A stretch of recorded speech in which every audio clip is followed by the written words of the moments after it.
अरे बच्चों, आप लोगों को मेरे वीडियोस के माध्यम से पता ही चल गया होगा कि आपका कक्षा 10 विषय गणित का 30% तक कोर्स जो है वो कोविड-19 के दृष्टिगत कम कर दिया गया है। बच्चों, यह पाठ्यक्रम जो है 2020 और 21 के लिए ही केवल लागू होगा।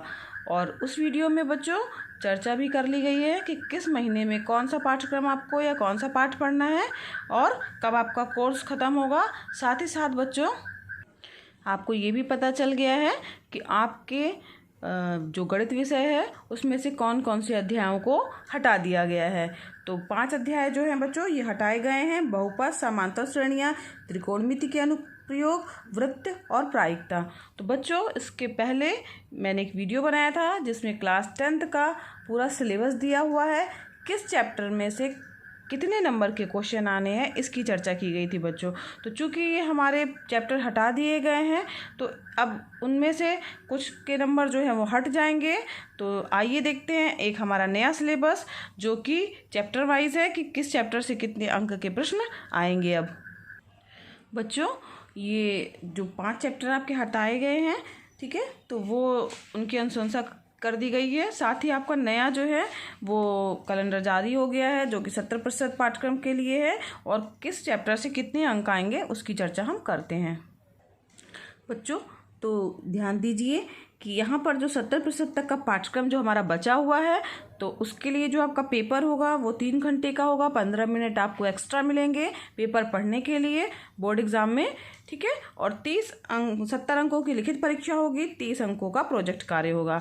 न्यूनतम उत्तीर्ण करने के लिए अंक जो है 70 में से आपको 23 अंक लाने आवश्यक हैं और जो 30 नंबर प्रोजेक्ट का है बच्चों उसमें आपको 10 अंक पाना अनिवार्य है। तो कुल मिला के आपको 33 अंक जो है पाना अनिवार्य है, लेकिन दोनों में अलग अलग आपका पास होना ज़रूरी है, उत्तीर्ण होना ज़रूरी है। 70 में से 23 अंक भी ज़रूरी हैं और 30 में से 10 अंक भी ज़रूरी हैं बच्चों। तो इसको ध्यान रखिएगा आप कि आपको अलग अलग पास होना ज़रूरी है। अब हम चर्चा कर लेते हैं बच्चों कि जो हमारी इकाइयाँ हैं और उनके लिए कौन कितने कितने अंक निर्धारित किए गए हैं। जो हमारा नया सिलेबस आया है कोविड-19 के कारण 2020 और 21 के लिए जो कि 70% तक ही है, 30% आपका कम कर दिया गया है। तो बच्चों इसमें जो पहली इकाई है हमारी संख्या पद्धति, तो इसके लिए बच्चों आपको 5 अंक निर्धारित किए गए हैं। 5 नंबर तक के क्वेश्चन जो हैं इस चैप्टर में से, इस इकाई में से आएंगे। जो इकाई दूसरी है बच्चों वो है हमारी बीजगणित और इसमें से 18 नंबर के प्रश्न जो हैं वो पूछे जाएंगे। बीजगणित जो चैप्टर है उसमें 18 नंबर के प्रश्न आएंगे बच्चों। और निर्देशांक ज्यामिति जो कि हमारी तीसरी इकाई है उसमें से 5 नंबर के प्रश्न आपके पूछे जाने हैं। ज्यामिति जो कि आपकी चौथी इकाई है बच्चों, ध्यान दीजिएगा इसमें से 12 नंबर के प्रश्न आने हैं, ठीक है।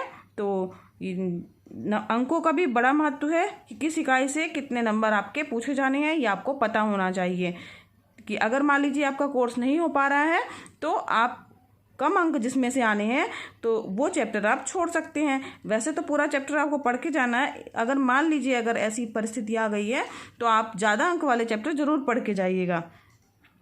अगला आपका इकाई है बच्चों 5वां इकाई है त्रिकोणमिति जो कि 10 नंबर का है आपका। इसके बाद 6वीं इकाई है आपकी मेंसुरेशन जिससे 10 नंबर के क्वेश्चन आने हैं आपके। और 7वीं इकाई है बच्चों सांख्यिकी तथा प्रायिकता, इसमें से भी 10 नंबर के क्वेश्चन आपके आने हैं। तो इस प्रकार बच्चों ये जो अंक हैं इनका टोटल कितना हो गया, 70 हो गया। तो 70 नंबर का आपका लिखित परीक्षा का पेपर होगा। ध्यान दीजिए ये 70 अंकों का लिखित परीक्षा का पेपर होगा। जो पेपर आएगा वो 70 नंबर का होगा और इन इकाइयों के लिए ये अंक जो है वो निर्धारित किए गए हैं बच्चों।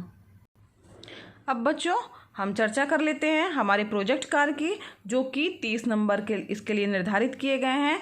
कुल मिला के हमारे पास 30 अंक जो हैं वो निर्धारित किए गए हैं। इनमें अंकों का विभाजन किस प्रकार से होगा, तो इसमें 2 खंड हैं का और खा। तो आंतरिक मूल्यांकन जो होगा बच्चों तो भारत का परंपरागत गणित ज्ञान कक्षा 10 नाम की पुस्तिका से भी प्रश्न पूछे जा सकते हैं बच्चों और ये 15 नंबर के होंगे। आंतरिक मूल्यांकन जो है वो आपका विद्यालय में ही होगा, जो कि अंक जो है विद्यालय में आपके जो टीचर्स होंगे वो डिसाइड करेंगे। और प्रोजेक्ट कार्य जो है वो भी 15 नंबर का है। तो प्रोजेक्ट कार्य जो है वो आपको दिया जाएगा बच्चों और प्रोजेक्ट आपको तैयार करने होंगे। प्रोजेक्ट के लिए बच्चों यहाँ पर कुछ सिलेबस दिए हुए हैं, उसमें से भी आप तैयार कर सकते हैं। इसके अलावा आपके जो अध्यापक हैं, तो विद्यालय के अध्यापक वो अपने स्तर पर भी कोई नया प्रोजेक्ट आपको करने के लिए दे सकते हैं।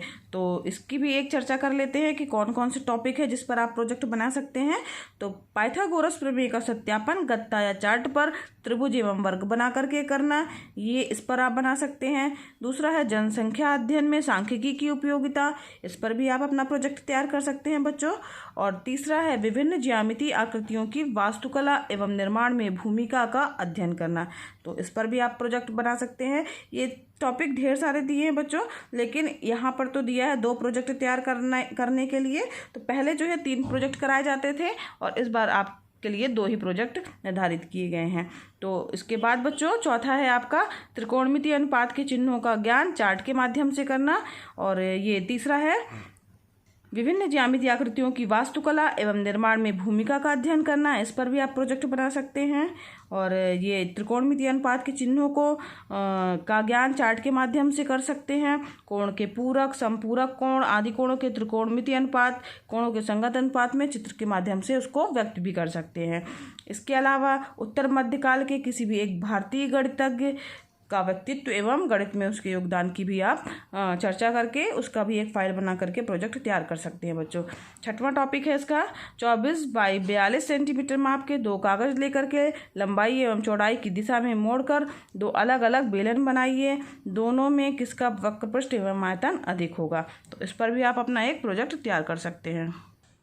7वां है बच्चों सरकार के द्वारा लगाए जाने वाले विभिन्न प्रत्यक्ष एवं अप्रत्यक्ष कर का अध्ययन करना, इस पर भी आप अपना कोई प्रोजेक्ट तैयार कर सकते हैं। इसके अलावा बच्चों वृत्त के केंद्र पर बना कोण शेष परिधि पर बने कोण का दुगना होता है का क्रियात्मक निरूपण भी कर सकते हैं आप। दूरी मापने का यंत्र बनाना और प्रयोग करना, इसे भी आप अपने प्रोजेक्ट में शामिल कर सकते हैं। गणित के सिद्धांतों की चित्रकला में उपयोगिता, इसका भी आप चाहे तो प्रोजेक्ट बना सकते हैं। एक कार घर खरीदने के लिए बैंक से लोन लेने के विभिन्न चरणों का ब्यौरा प्रस्तुत कीजिए, इससे संबंधित भी आप प्रोजेक्ट तैयार कर सकते हैं।